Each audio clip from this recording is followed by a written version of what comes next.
Assalamualaikum warahmatullahi wabarakatuh. Perkenalkan, nama saya Lina Yulianti dari semester 3A. Di sini saya akan mereview jurnal pada mata kuliah Hukum Pidana Lanjutan dengan dosen Profesor Dr. Hajah Heni Nuraini SHMH beserta asisten dosen Dr. M. Rendi Aridayandi SHMH.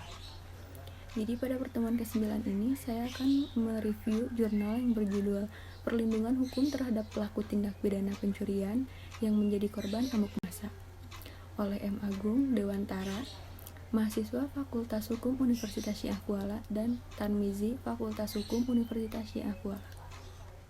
Nah, jadi penyelenggaraan pemerintah dalam rangka menyelaraskan perkembangan dan dinamika kehidupan masyarakat yang seirama dengan tuntutan era globalisasi merupakan prioritas utama, di mana kondisi ketentraman dan ketertiban umum yang kondusif merupakan suatu kebutuhan mendasar bagi seluruh masyarakat untuk meningkatkan mutu kehidupannya. Kedudukan hukum selalu memiliki peran dalam tatanan masyarakat, mulai tingkat yang paling sederhana sampai tingkat yang kompleks. Setiap orang berhak memperoleh perlindungan hukum dari negara sebagaimana diatur dalam pasal 7A ayat 1 Undang-Undang Nomor 31 Tahun 2014 tentang perubahan atas Undang-Undang Nomor 13 Tahun 2006 tentang perlindungan saksi dan korban. Tindak pidana kekerasan merupakan suatu problema yang senantiasa muncul di tengah-tengah masyarakat.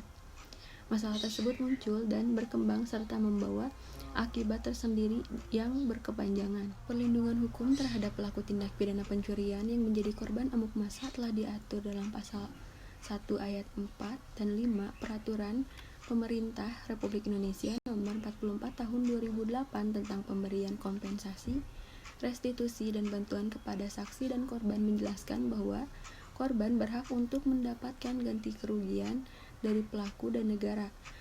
Pelaku amuk massa tersebut harus mampu memberikan ganti rugi kepada korban. Nah, jadi perlindungan hukum terhadap pelaku tindak pidana yang menjadi korban amuk massa di wilayah hukum Polsek Syiah Kuala. Menurut Miswardi, ada beberapa hak yang didapatkan oleh korban amuk massa yang harus dipenuhi, diantaranya yang pertama, pertolongan dan perawatan.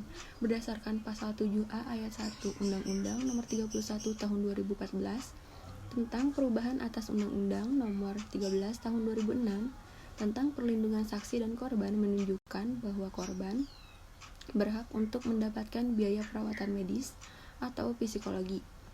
Di sini, hak yang didapatkan oleh korban menurutnya adalah pelaku amuk massa mengakui perbuatannya kepada pihak kepolisian dan membayar sejumlah biaya perawatannya. Hak ini didapatkan oleh korban dari pihak pelaku amuk massa. Lalu yang kedua, mendapatkan ganti rugi. Dalam pemberian ganti rugi terhadap korban amuk massa di Kecamatan Syiah Kuala, tidak ada satupun korban yang mendapatkan ganti kerugian dari pihak pelaku. Nah, lalu yang ketiga, mendapatkan informasi mengenai perkembangan kasus dari hasil wawancara salah satu korban amuk massa.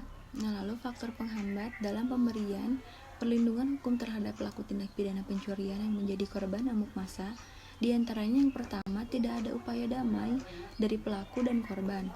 Nah, lalu yang kedua, korban tidak melapor kepada penegak hukum. Yang ketiga, pelaku amuk massa menolak mengganti rugi. Dan yang keempat, menghalang-halangi terjadinya proses hukum. Nah, jadi kesimpulannya, perlindungan hukum terhadap pelaku tindak pidana pencurian yang menjadi korban amuk massa adalah adanya pemberian pengobatan dan perawatan, pemberian ganti rugi, dan informasi mengenai perkembangan kasus. Pemberian pengobatan dan perawatan dilakukan oleh pelaku amuk massa yang mengakui perbuatannya kepada pihak kepolisian dan membayar sejumlah biaya perawatan.